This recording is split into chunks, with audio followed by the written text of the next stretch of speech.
All right, well, welcome to the first of a series of webinars and presentations that we're calling the Link Speaker Series for Fall 2014. A bit more information just been dropped into the text box.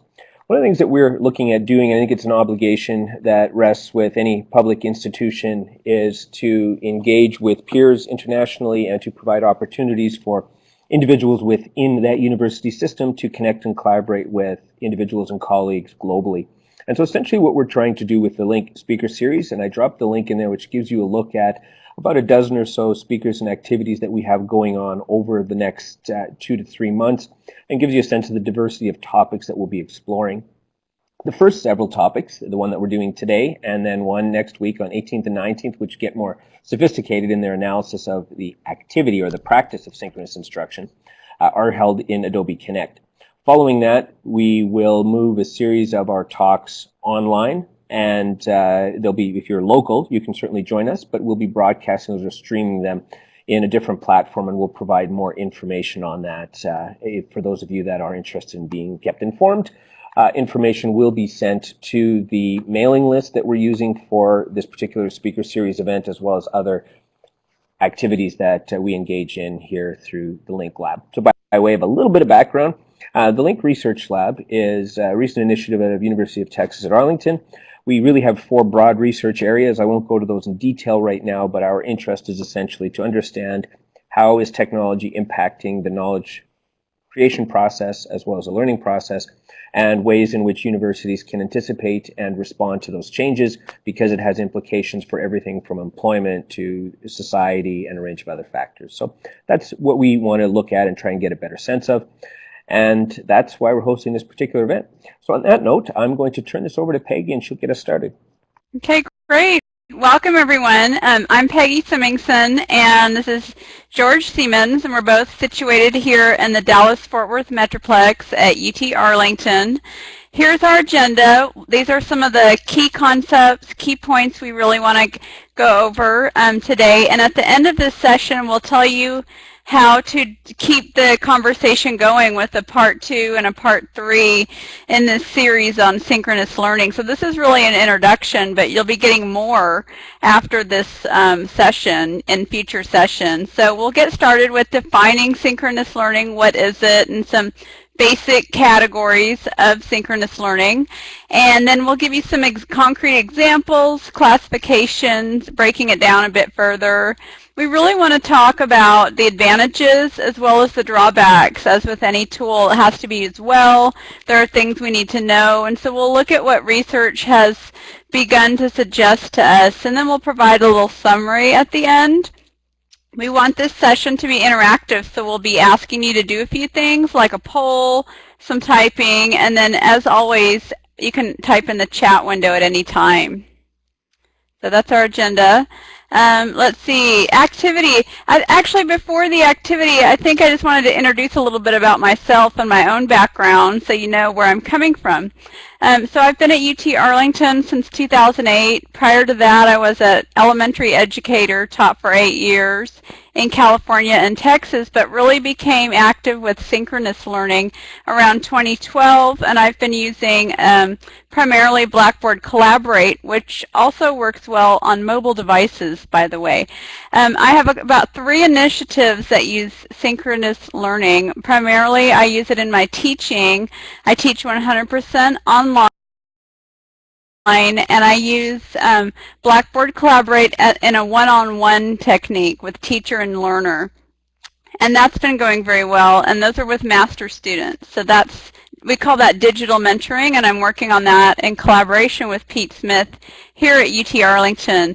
And I'm also running some webinars. Actually, they run from anywhere from between 2 students to 100 students, and that's quite a difference between a 2-student webinar and a 100-plus student webinar. So I'm really learning how to facilitate in those different contexts.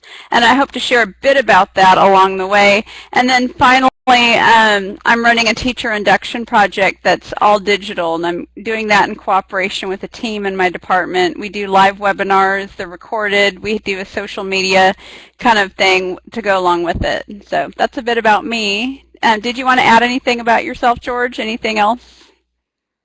No, that's fine. I think you can go ahead and get started with the activity.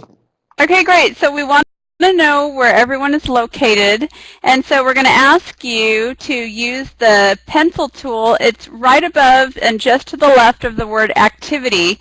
So we want you to use your mouse and click on the pencil tool and make a little X or a dot or a star or a square or something to indicate where you're at. Where are we all located? Where are we coming from? And after you've done that, if you'd like to also type where you are in the chat window, you can do that as well. So let's give everyone a bit of time to do that. Tell us where you are.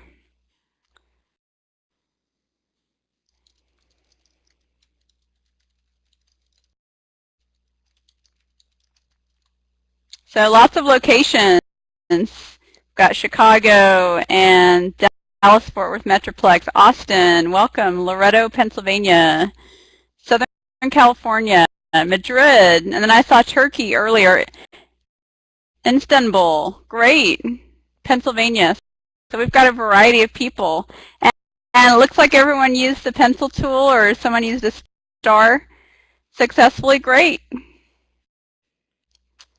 Anything else? Let's see, Arlington, that's where most of us presenting are, Arlington or nearby.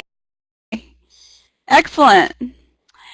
Okay, we're going to flip over to the poll, and we really want to know your background information. And so I think George has pulled up the poll, and we'd like you to vote. So the poll is right in the middle of the page, and just click, have you used synchronous instruction or learning?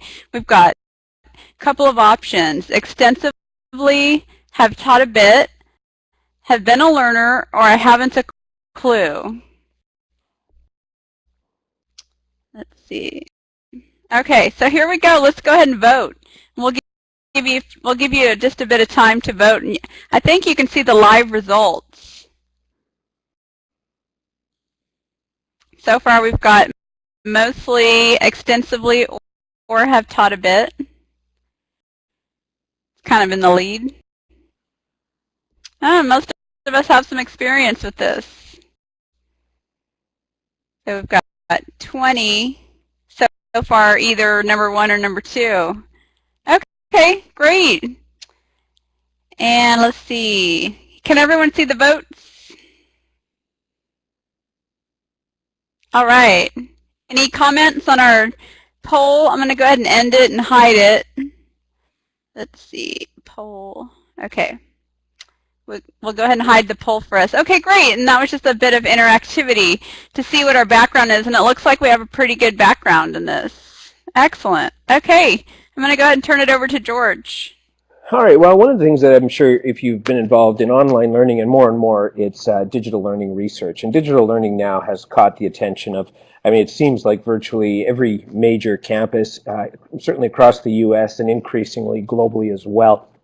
In the last several months, I've seen positions opened up at a vice provost level, in some cases even a provost level, that specifically targets learning and learning innovation. And so as a result of that, there's been a dramatic increase in what does it mean to learn digitally and what does it mean to be a learner in a digital space. So it seems on many levels, at least, we're going to start to see a growing number of universities that offer academic programs that are done online or blended.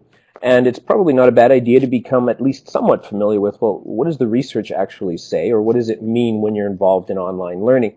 Now, some of the best studies that have come out have been done by Bernard and Abrami and others that addresses essentially meta-studies. And you might recall a paper that was done by Barbara Means several years ago for the Department of Education that looked at the relationship between online, blended, and classroom-based learning in terms of outcomes, at least. And most of these studies, whether you're looking at the No Significant Difference study or the recent text that Means published called Learning Online, there's a fairly strong indication, at least, that these mediums of instruction are essentially the same, which means that it's not a big deal where you or how you learn, but if you're learning online or if you're learning in a classroom, the results can be similar. Means's work suggests actually that blended is ideal. Blended outperforms either classroom or online learning alone. So there's this equivalency of the space in which we're learning. But the drawback I found with the bulk of the research, and as Peggy and I were starting to look at the presentation here and looking at what do we know about learning in a synchronous session, we found that the vast majority of the literature that we encountered favored asynchronous interaction. And that is reflected in study after study. So even if you looked at a recent study that was done as part of Ithaca that Griffith and others ran that looked at interactive online learning, even where interaction is included, there's not typically a primary or even an extensive focus on what it means to be involved in learning in these spaces. So we wanted to start to look at, well, what does this actually mean? Because there's a range of interaction theories that have come out over the last probably several decades that try and articulate what is it when we interact in online environments or just in any kind of environment. And general view is there's three levels of interaction: learner-learner, learner-content, learner-teacher. And some of the work of individuals like Terry Anderson, for example, who suggested what he calls the equivalency theorem of interaction. His argument is that if you have these three types of interaction and two of them are of a sufficient quality, you don't need the third.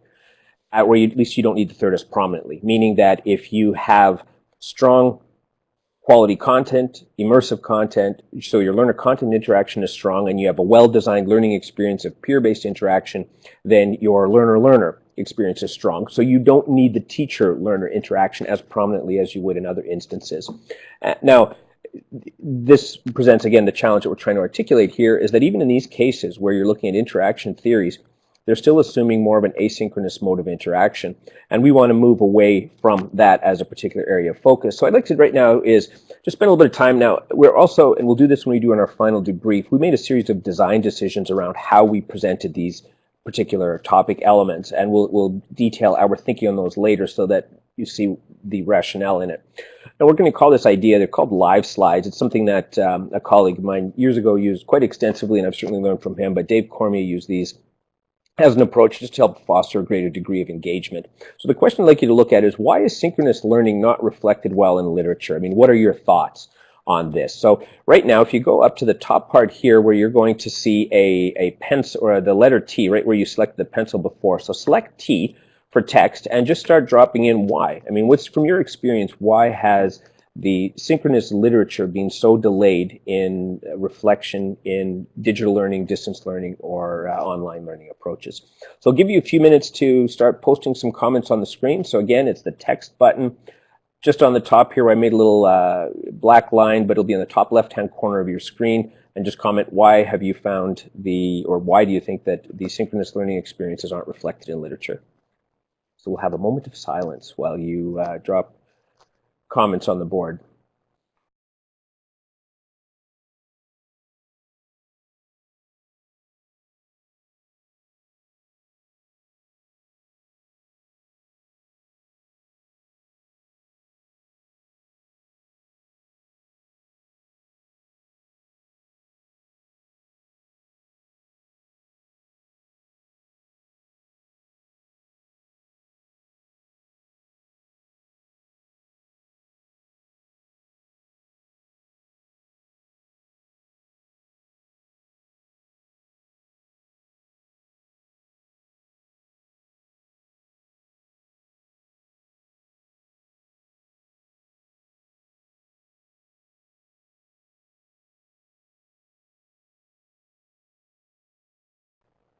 Okay, great. I'm just going to move some of these topics around as you're dropping them on. So from a pedagogical approach, what you see we're trying to do with this kind of an activity is get individuals to not be passive learners in this kind of an environment. Now, the reason is something that you're all familiar with, and I'm sure for those of you, we had a good portion of people that had extensive experience in synchronous instruction. So what we find in this kind of a format is when you learn online, there's a large transition in terms of the power structure between what does the faculty member know and can influence versus students now have the ability to access, find, and share information as quickly as anyone else has. And so this kind of an approach is really when you're teaching a synchronous setting is how do you not think in an instructivist way and start to think more in a networked way and think in an approach that activates some of the latent knowledge capacity in a group. So just quickly looking at a few of these points here. Literature, this is a great point. Literature is often well behind the practice. So this topic of synchronous instruction is hardly new. Technology lag, technology barriers. So several folks that emphasize the impact of technology, which is certainly a relevant approach to think about. Technology hasn't kept up, so institutions aren't using it. Great point as well. I'm not sure where we just went, but let me just bring up our presentation again. All right, so somehow we managed to get a slide closed. Anyway, so a range of these activities focus primarily on the experience of technology, experience of the individual, and what exactly is involved in that particular process. Now, as we're going through these kinds of details, and we'll look at this in a little bit more detail as we advance through it, I think you're going to find that a lot of these experiences are due to some tools that have been used in corporate settings, let's say Google Hangouts and other activities that have become quite pronounced. They haven't necessarily made the same impact because there's some organizational structures that prevent us from using those cases. Some universities, schools in particular, don't necessarily allow that level of technology access for instructors, so tools are quite scripted and quite mandated, often for privacy and security reasons. Another great point is flexibility. Online synchronous learning is actually a little rougher on students who are distance education students that might be taking courses because they have a young family or they're in the middle of changing careers, they can't go to a campus. So part of the reason individuals take online or distance learning courses is because they want that flexibility of being able to do things on their own time. So there are great points coming up here. Certainly it's interesting here, and you'll see this in the literature, which we'll look at in a few slides down the road, but yeah, technology is a prominent factor. Instructor skill is another factor.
No, that's great. It's interesting, though, just to note how quickly the technologies that are prominent even just a few years ago have changed and morphed into different kinds of tools and approaches. So, at one point, Second Life was the hottest tool that you'd find at a conference. I'd recall any conference I'd walk into, and if somebody had Second Life on the agenda, that was the session that would be absolutely packed. Google Wave is another great example. So it's interesting just to watch how these tools and technologies are being developed and how they're being reused. Meaning that some of the functionality that we saw early on with Skype, and at that point it started off with audio, rudimentary video, but since then these tools have become much more refined. And you look at Google Hangouts now as an option, which is a great experience overall, but unfortunately, it's not quite as direct user to user, meaning that you have to have a URL rather than if you know the idea of a user in a system. So one of the things you'll find as you look at different tools, I'm sure you're well familiar with this, is that it's the relationship between group identity around tool formation, such as Google Hangouts, which the URL defines the group, versus Skype, where the user IDs and the individuals you interact with define the group. In university level education, it's particularly challenging because you often have limitations on what you can use in classroom, what's university supported. So if you decide you're going to use Skype in a classroom, you may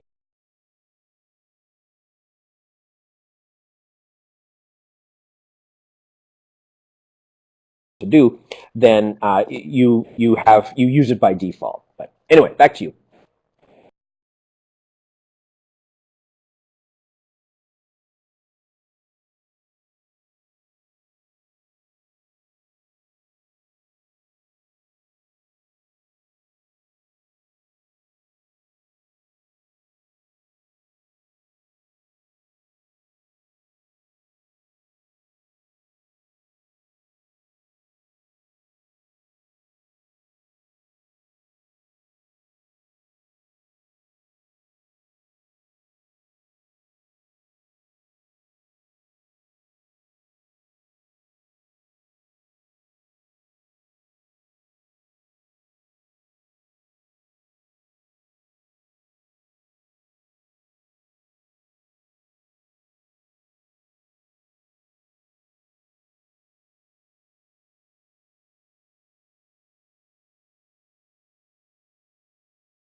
No worries, and we can, as we're going through this year, this is just part of the experience that you'll find as you engage with this process of using different tools or different approaches.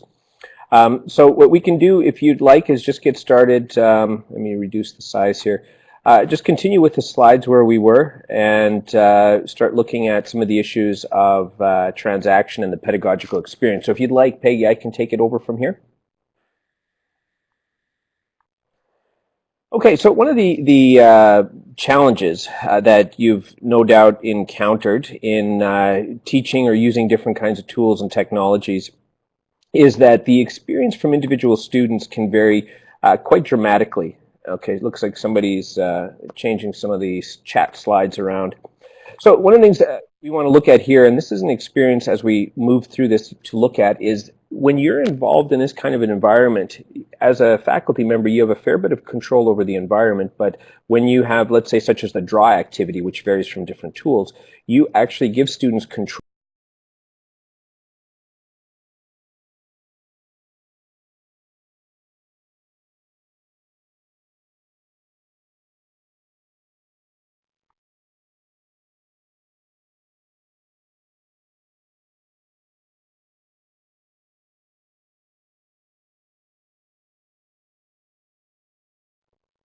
Okay, just give me a quick second here while we get the PowerPoint set up here. So you should see that now. Let me share this document here.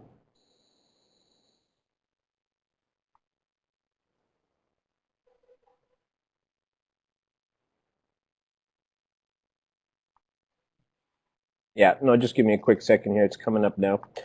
Okay, so as we're looking at these different kinds of approaches in teaching and learning process, one second here. So the difficulty here, as I was mentioning, is that when you start to use different kinds of approaches in the teaching and learning experience, and you give faculty, or your students, I should say, a greater degree of control, one of the outcomes of that is that you end up having lost the opportunity to control much of the learning experience yourself. And so when we engage with the approach here, where you promote students to that level of control, you always have to start becoming more and more aware of the difficulties that happen as students start to mess with your interface and your experience, like we had in this session just recently. And that's something that when you have a small group of students works very well, but when you have a larger group of students where you don't know who they are. So I've taught classes where I've got a group of 20 students and we have a process of, okay, now this is how you get control, this is how you lose control. So that different people have control in order to advance slides. There's a big challenge moving that to an open group where you don't know who's involved and you don't know who's clicking which buttons. So this is one of the challenges that tools like Google Hangouts, if you've ever been involved in a Hangout where someone can activate or launch a particular add-in or plugin and share that with others as well. So this wasn't planned, but I think from an instructional approach, you're at least aware of the challenges, if you will, of having individuals have control and clicking things, because the lockdown in Adobe doesn't assume collaboration, it assumes you're presenting, and that's basically the experience we have here. So one of the things to look at then is this idea of transactional theory.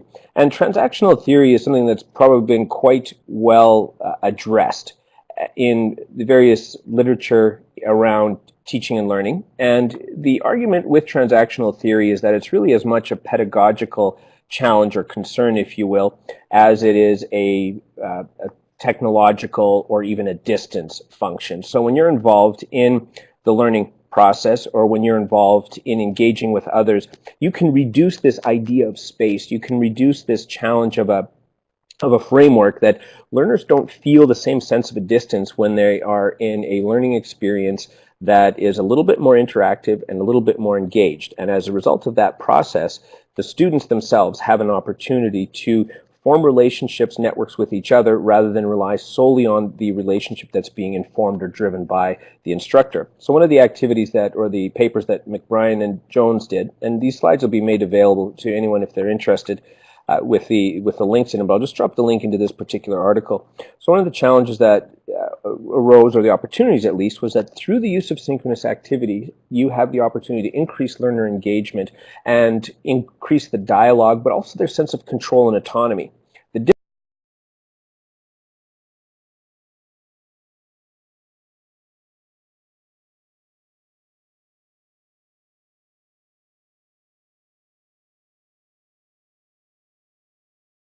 difficulty with autonomy, though, is that the moment you give individuals or students control of the tools and the technologies that they're using, you also simultaneously lose the opportunity to necessarily control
Thanks, Peggy. So the challenge then that you'll find in digital environments is certainly synchronous sessions is that it's really an experience of helping students understand what are the navigation points that are relevant in an environment.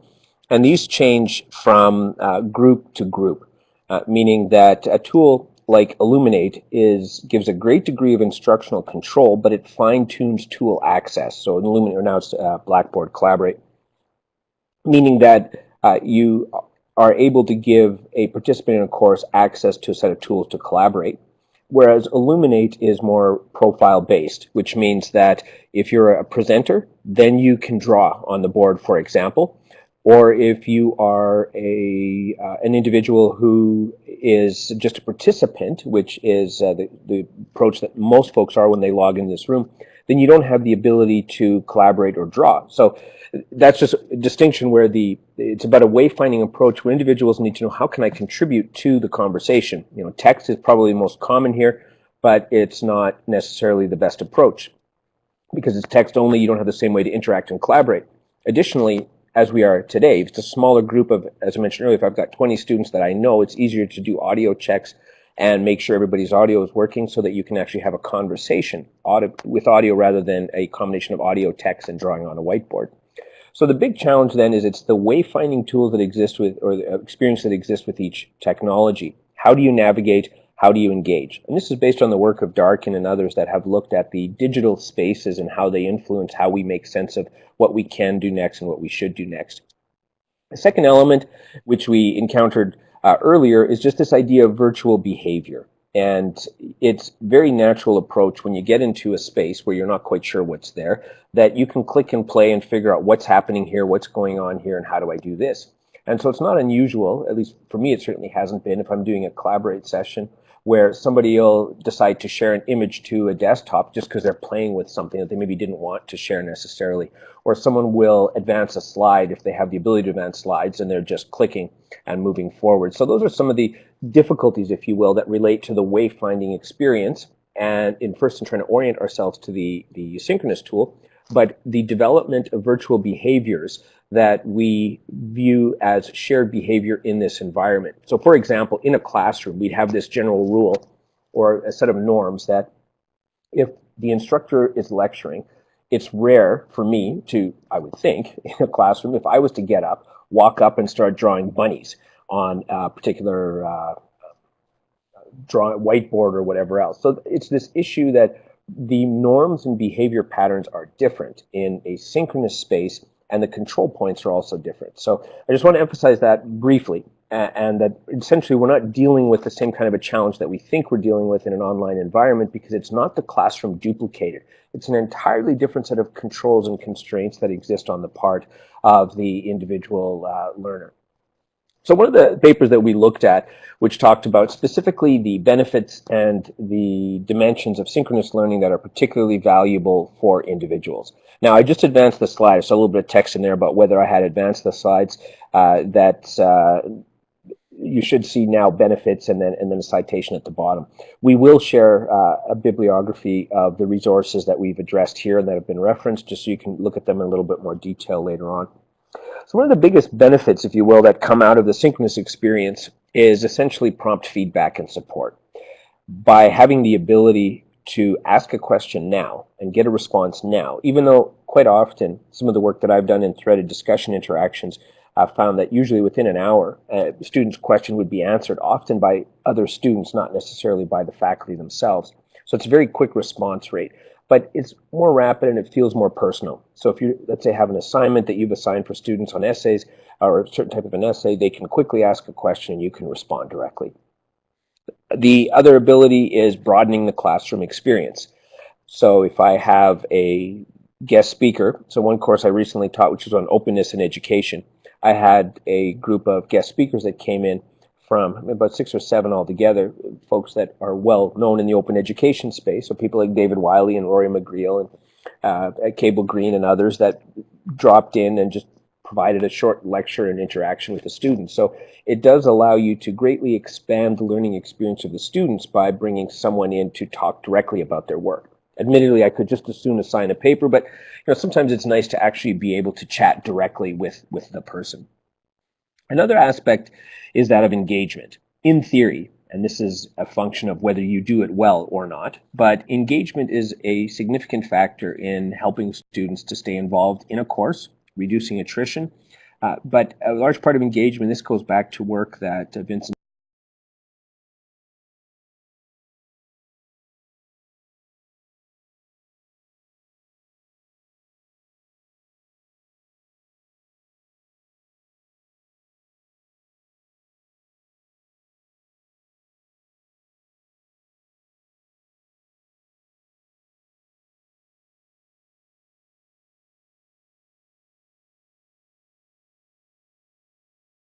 Tinto and others have done, is it's about, do you feel connected academically and socially to an institution? And so the experience of just having individuals being able to identify one another through text or to create something collaboratively together. If you, for example, launch a series of subrooms where individuals can do group work around a particular task in Collaborate is the example I'm using here, you have the ability to connect socially with one another rather than simply listen to a lecture from a faculty member. And the fourth point here is about the reduction of barriers and feelings of isolation that can exist in distance learning. And that gets back to the transactional concept I mentioned earlier, so Moore's notion, which is that it's more about the tools and the technologies that you opt to use and less, or the approaches that you opt to use, and less so specifically about the fact that people may not be physically present or may not be nearby. So now we're a little bit tight on time, so I think the next session we're going to do some interaction on the slides, but I think I'm going to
Sure. So one of the things we wanted to do here with this session, so keep in mind this is the start of the first of a sort of three-part series. We wanted to introduce you a little bit to some of the research literature around synchronous instruction and mention quite straightforward that a lot of that research literature is very basic, and even some of the studies that we were looking at where you'll see a small group of 50 students were involved or 60 students. So the research activity in synchronous instruction is not nearly as advanced as research around distance and digital learning in general. The sessions that we have coming up next week, Thursday and Friday, where we brought in Karen Hyder, who's probably one of the best synchronous instructors that I've had an opportunity to interact with over the last several years. So she'll be addressing the practices, first of all, just basic planning for synchronous instruction. What do you do as a faculty member or as a teacher? How do you design and prepare your synchronous activity? And secondly, for the second session, to look at more complex or advanced activities. So we're looking at, first of all, just the early stages of synchronous instruction, and then on Friday, she'll dive into sort of advanced methods in that approach. So I think you'll certainly find her talk interesting. So what we wanted to do here was just start a bit of a conversation that had a research orientation. But beyond the research orientation, we also wanted to hear from you about what did you think of the specific approaches? Because the best opportunity for you as a student or a learner, if you will, is to encounter synchronous instruction is to then reflect back on and say, well, what does this look like in my own classroom, or if I'm teaching in this approach? So you've had a few little challenges today that range from the video not working, as Peggy mentioned. We had the glitch of slides disappearing and coming back, and then all of a sudden the slides not advancing for some participants, who then had to log out and log back in. By the way, that's a great example of pure problem solving, if you will, where someone says, oh, I logged out, logged in, this worked, and then all of a sudden, if you watch the participants, even if you look at the recording, you saw about 4 or 5 people drop out and come back in and solve the problem. So we made a number of decisions. So what we wanted to do was present a bit of information, experiment with a bit of interaction, and then by the same account, give you some content related to the course. So what we'd like to do now is briefly spend a little bit of time just sort of debriefing, if you will, the experience here. And be frank, I mean, it's not like there's a huge concern in terms of our egos, but we decided early on to be interaction heavy. And so right up front, we had a locate yourself on the map, and we had a poll. That's a way early on for individuals to try and get them involved. Typically at the start of a session, interest is at its peak because you're there to try and figure out what's going on. From there, some of you may likely have turned to email or Twitter or whatever else it is, but that was the initial attempt. From there, there was a series of setting the context where we started to identify the synchronous instructions. That was the providing information component. Then we had a few pauses, the live slides idea where you would interact, and a couple of other opportunities where you would respond with Q&A. So what I'd like to do now is let's just start with a few quick thoughts from anyone here, and appreciate anyone just dropping in your comments in the text area, is the pauses and interactions. Rachel, that is officially awesome. I think you are the first person that I know of officially that admitted to doing laundry during a session that I did. But let's just hear from others about your response to the pauses and interactions, because we're trying to model the design thinking that we went through, so you have a sense of what we valued and what we wanted to achieve.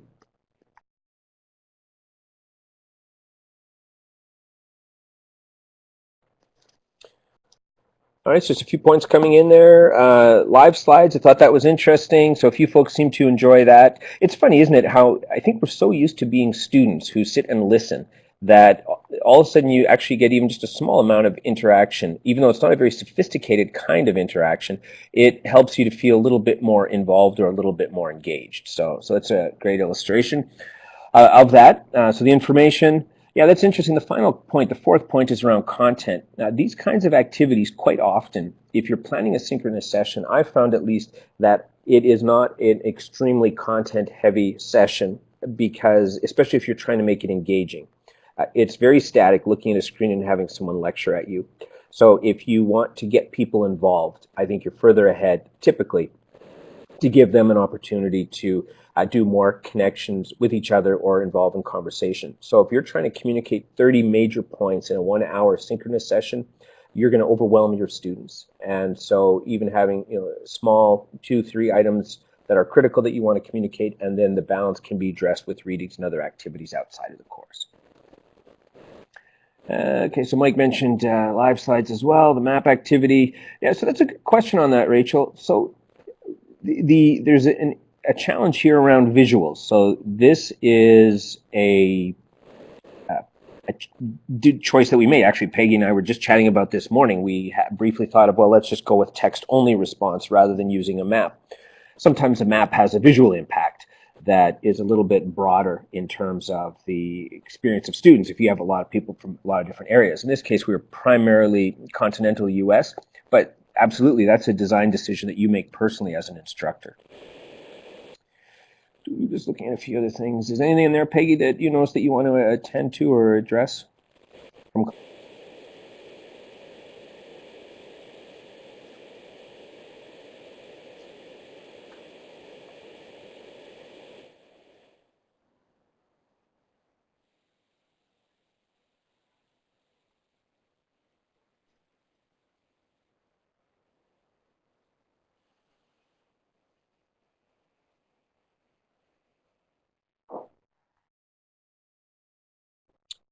Well, and it's funny. This is so if you use different technologies. So I have a habit: if I find a tool or I hear about a tool, I play with it just to see what it's about.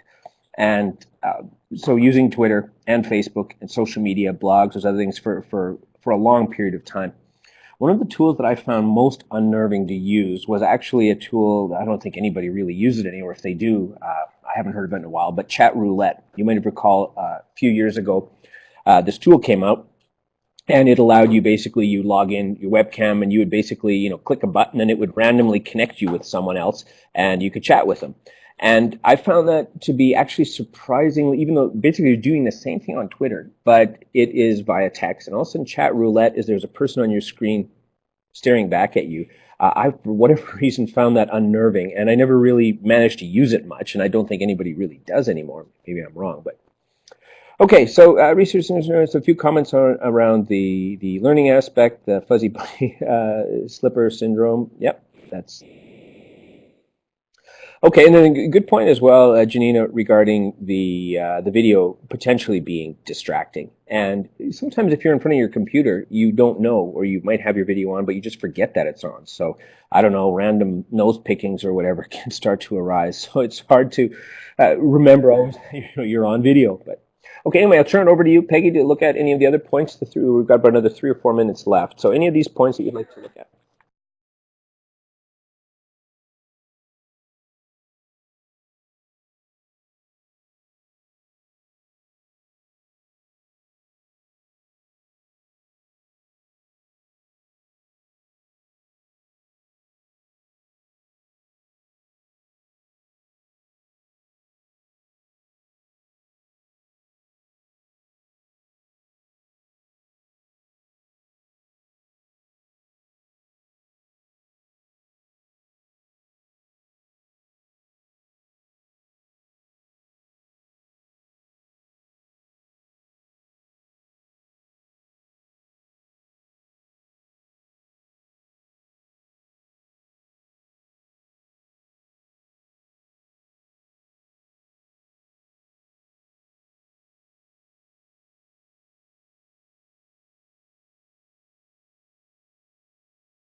Great. Well, thanks very much for joining us. As we mentioned, we have 2 sessions next week that'll focus more on just the practical skills of it, and Karen Hyde will be joining us and leading that session. There are a series of other events on the link I provided earlier that we'll have coming on and streaming online. If you'd like to be kept in touch with any of those items, you can, let me just find the URL here. You can just sign up here on this email list, and typically, well, the only thing we'll share with you is just the updates on the conference events and any reports or publications out of Link Lab. But for now, thanks very much for joining, and hope everybody has a great day.